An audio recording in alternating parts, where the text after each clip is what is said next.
All right, guys, I'm going to do a roundup of the first round of the NFL playoff picture. And let's just see that there are some disappointments and obviously some, yeah, moments of glory. All right, guys, we'll get back to it in a second. This is 5 Minutes of Mike Sports with your host, Michael Beckford.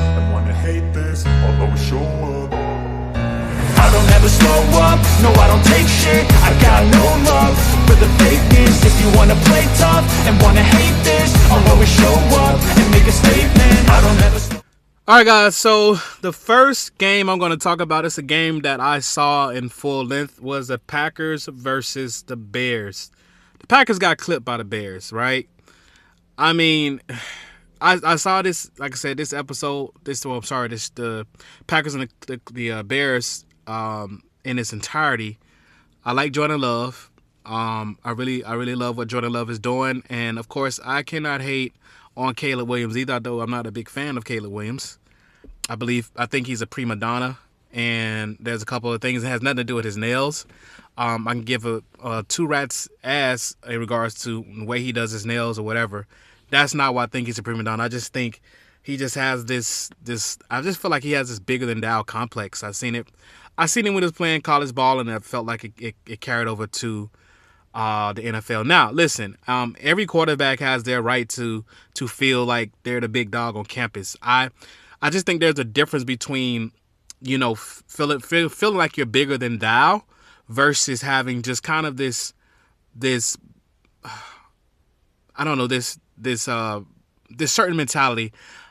You see it when you see it. I'm trying to find the right words for it, but let's get to what happened in the game, okay? Because that's what matters most. What happened in the game was the Packers were beating down the Bears like nobody's business. I mean, literally. I mean, they were beating those boys down in the first half. They're up like 21-3, 21-6, whatever the thing is. The Packers could do nothing wrong in the first half, and the Bears could do nothing right in the first half. Like, it was, people were like, oh, wow, okay, this is done. I even heard an announcer at one point saying, yeah, clearly the Packers were a better team. But boy, do we know that the Cardiac Bears, because they always seem, and that's why they call Caleb Williams, gave him a nickname, Iceman, always seem to come back in the second half, specifically the fourth quarter.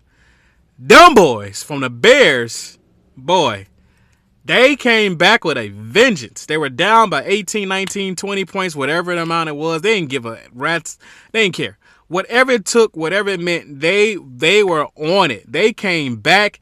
They held the Love and the Packers like 3 and out for the 3-4 possessions of the game when they came back, and they just looked like a whole new team. I don't know what the head coach of the Bears said to those boys, but at the end of the day, woo, they came back lights out. Packers only scored but one more touchdown in the second half, while the Bears pretty much owned them. And alongside of that, the Packers need to go ahead and get rid of their kicker. Like, dude, you missed this is what I hate about when it comes down to kickers. Your only job, especially if it's in your range, your only job in life, you get paid a lot of money to freaking kick a ball. Okay? Kick a ball. You're not out there every other play getting your head smashed in or anything like that. You're just there because you've gone all your life kicking the ball like a soccer player. But even then, I give much more respect to soccer players than you were in the position of kicker. Because at least soccer players, them boys get down and dirty. Okay? They hit each other, shins and all the other stuff. Literally, you're going out there to kick the ball. And because the Packers kicker missed on two pivotal field goal tries, it put the Packers at a deficit that they just could not get from behind. And so they end up losing. Obviously, there's talks right now in regards to Matt LaFleur's job potentially being on the line and things of that nature. I don't think that this is a situation where Matt LaFleur's job is going to be on the line.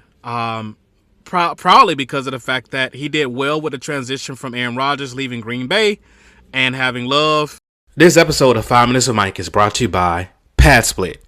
In a pinch and need a place to stay for cheap? Try Padsplit and get $25 credit once approved for a room near you. Locations and restrictions apply.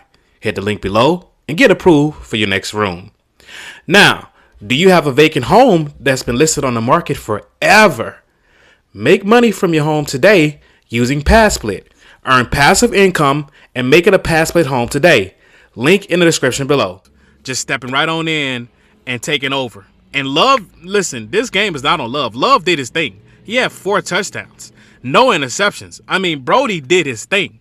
So it has nothing to do with Love at all in regards to the loss to the Bears. It just was a freaking loss. The defense obviously didn't contain. They didn't do what else to contain the quarterback. They didn't contain the wide receivers. And without Micah Parsons, it ain't too much more pressure you're going to put. Now, mind you, there was some pressure, but the type of pressure that Micah Parsons put on teams made it a 10-point difference. When he was in the game, teams generally would get 10 less points on the Packers. With him out the game, well, obviously it's been the opposite, okay?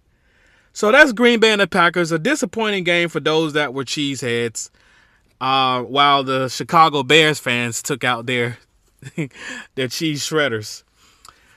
All right, on to the next game. Eagles are staying home, okay? The Philadelphia Eagles, along with, A.J. Brown and company.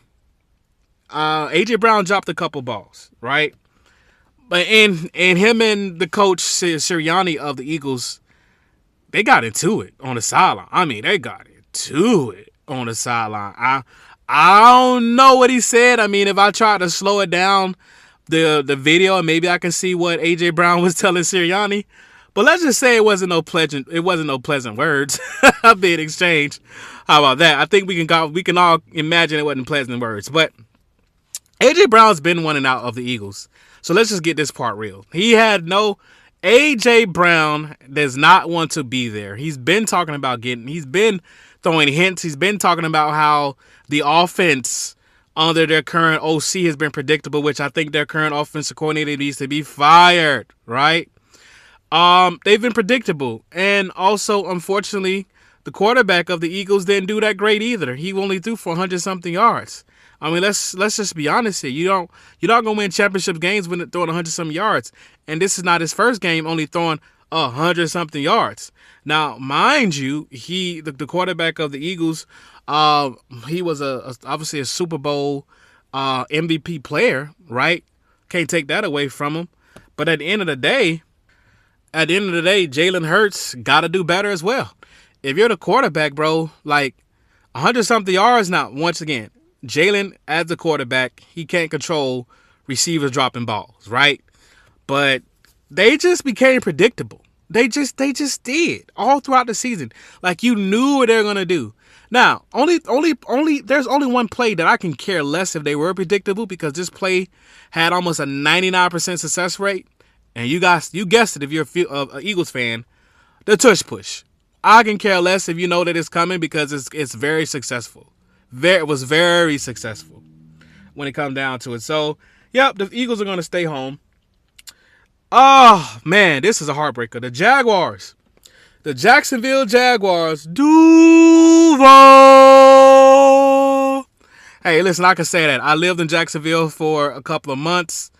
I'm from Florida, so yeah, I can say that. I could claim Duval if I want to, because I lived in Jacksonville a couple of months. Anyway. Yeah, it was, listen, Jacksonville was that team that came out of nowhere. And just, when I saw them beat the Kansas City Chiefs early on, I was like, oh, okay. Because remember, Jacksonville, they came out of a space of mediocrity.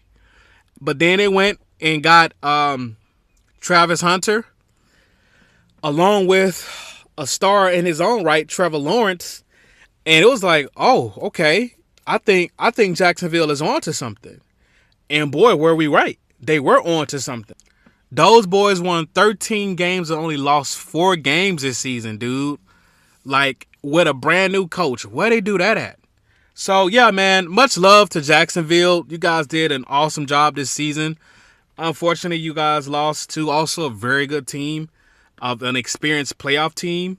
When it comes down to it, so man, good job, man. Hopefully, you guys come back with another winning record next year, and we'll see you guys maybe in the playoffs again if that's the case.